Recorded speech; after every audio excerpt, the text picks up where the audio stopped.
Assalamualaikum, selamat datang di channel Dapur Hanaf. Di video kali ini kita akan membuat garlic cheese soft bun atau biasa disebut dengan roti sobek lembut dengan isian keju yang diolesi dengan margarin serta bawang putih. Rotinya terlihat sangat lembut untuk teksturnya dan aromanya ini sangat wangi serta rasanya cenderung ke gurih.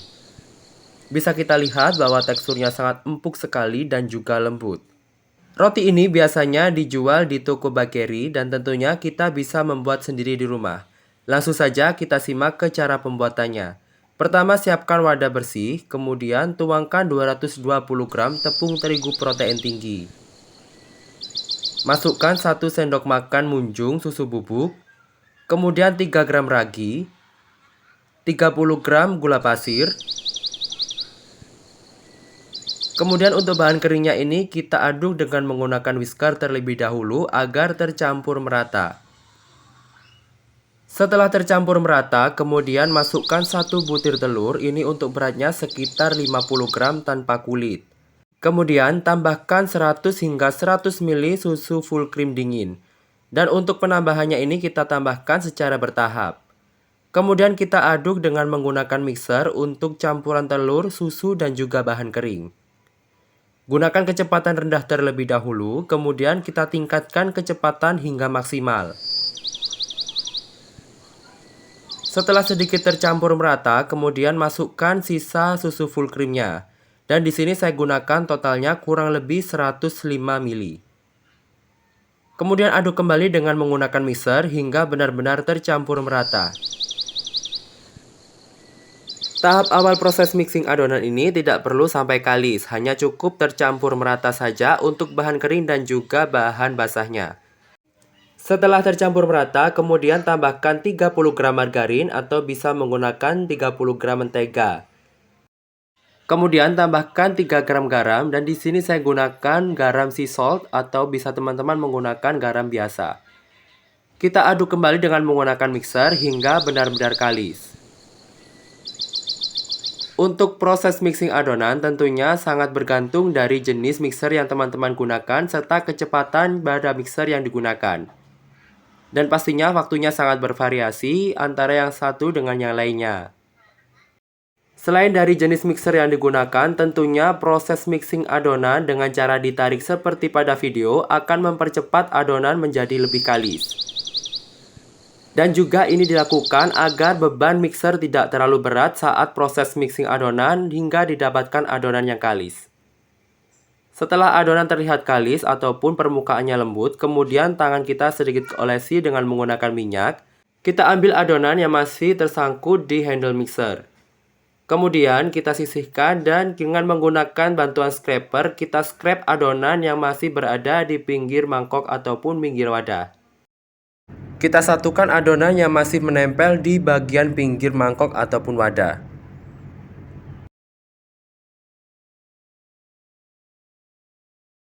Setelah adonannya menyatu, kemudian ini saya ambil sedikit untuk mengecek tingkat kekalisan dari adonan.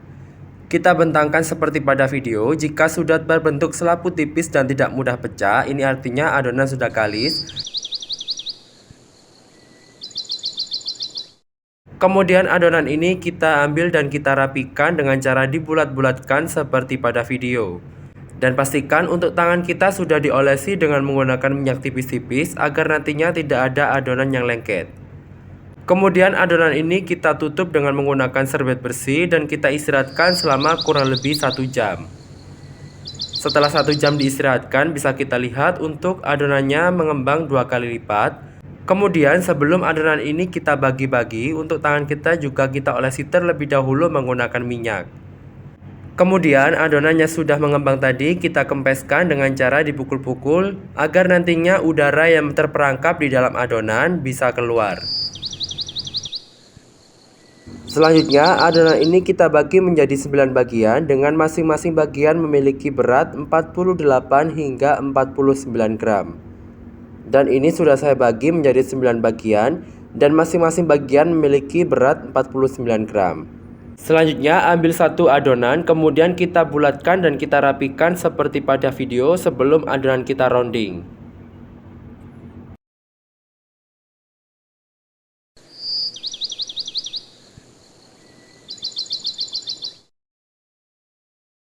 Kemudian kita rounding adonan di atas alas kerja, lakukan seperti pada video.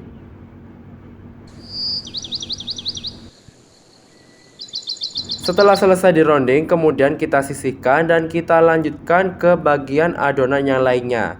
Lakukan dengan cara yang sama hingga semuanya selesai di rounding.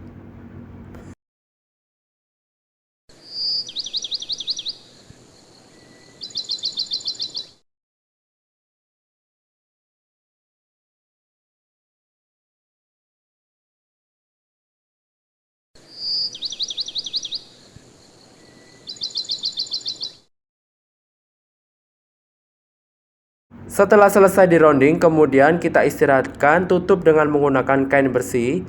Untuk adonannya ini kita resting selama 15 menit. Sembari menunggu adonan di resting, kita siapkan untuk olesannya. Di sini saya gunakan sekitar 2 sendok makan margarin. Tambahkan 3 siung bawang putih yang sudah dichopper dan 1 sendok teh oregano. Selanjutnya, campuran olesan ini kita aduk dengan menggunakan kuas atau bisa menggunakan sendok. Agar nantinya olesan yang dihasilkan semakin enak dan juga bisa terlihat mengkilap pada roti, ini saya tambahkan 1 sendok makan madu. Kemudian kita aduk kembali hingga tercampur merata.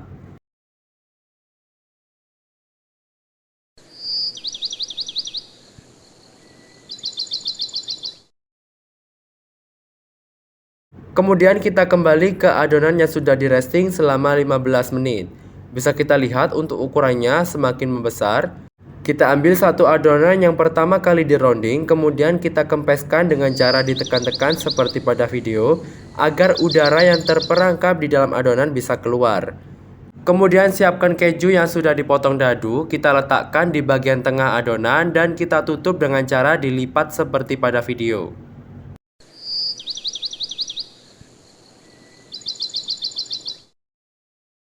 Selanjutnya adonan yang sudah diisi keju ini bisa di rounding kembali atau dibulatkan, atau hanya cukup dilipat-lipat saja. Kemudian letakkan adonan yang sudah diisi dengan menggunakan keju di dalam loyang berukuran 22 x 20 cm yang sudah dialasi dengan menggunakan baking paper bagian bawahnya, dan untuk bagian tepi dari loyang kita olesi dengan menggunakan margarin tipis-tipis. Selanjutnya kita isi adonan yang masih tersisa dengan menggunakan keju yang sudah dipotong. Lakukan dengan cara yang sama seperti pada perlakuan sebelumnya.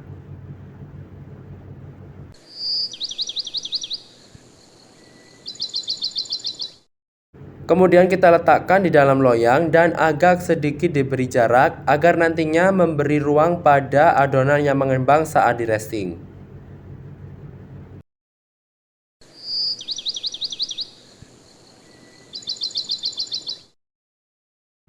Selanjutnya kita tutup adonan dengan menggunakan kain bersih dan kita resting adonannya selama kurang lebih 30 menit atau hingga mengembang.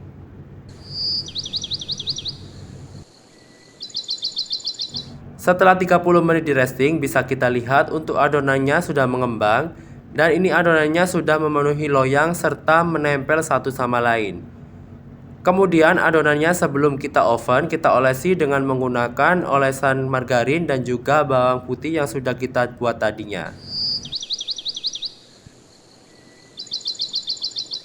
Dan pastikan untuk olesannya ini benar-benar merata di atas permukaan adonan roti yang akan kita oven.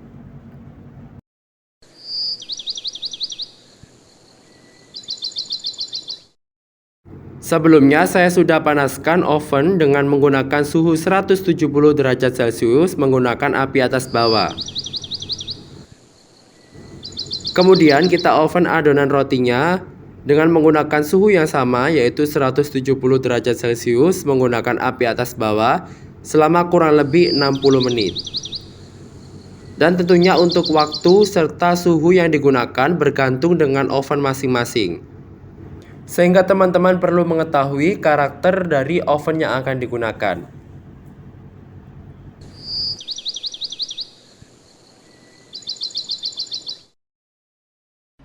Setelah 60 menit di oven, kemudian kita keluarkan roti yang sudah mengembang dari oven. Bisa kita lihat matangnya merata, coklat keemasan, ini wanginya sangat enak sekali. Letakkan roti di atas cooling rack, kemudian sebelum roti dikeluarkan dari loyang, kita olesi dengan menggunakan margarin atau bisa menggunakan butter secara tipis-tipis agar roti yang dihasilkan bisa mengkilap ataupun terlihat glowing.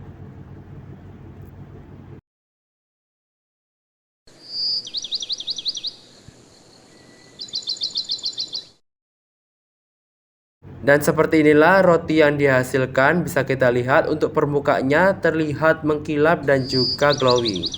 Ini saya coba untuk tekan, bisa kita lihat rotinya sangat empuk. Dan untuk rotinya sangat lembut sekali, seratnya terlihat halus.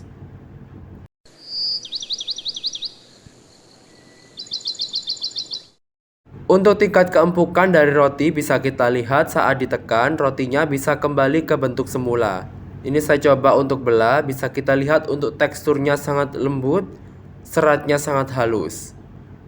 Sekian video yang bisa saya share kali ini. Terima kasih sudah menonton, selamat mencoba and happy cooking!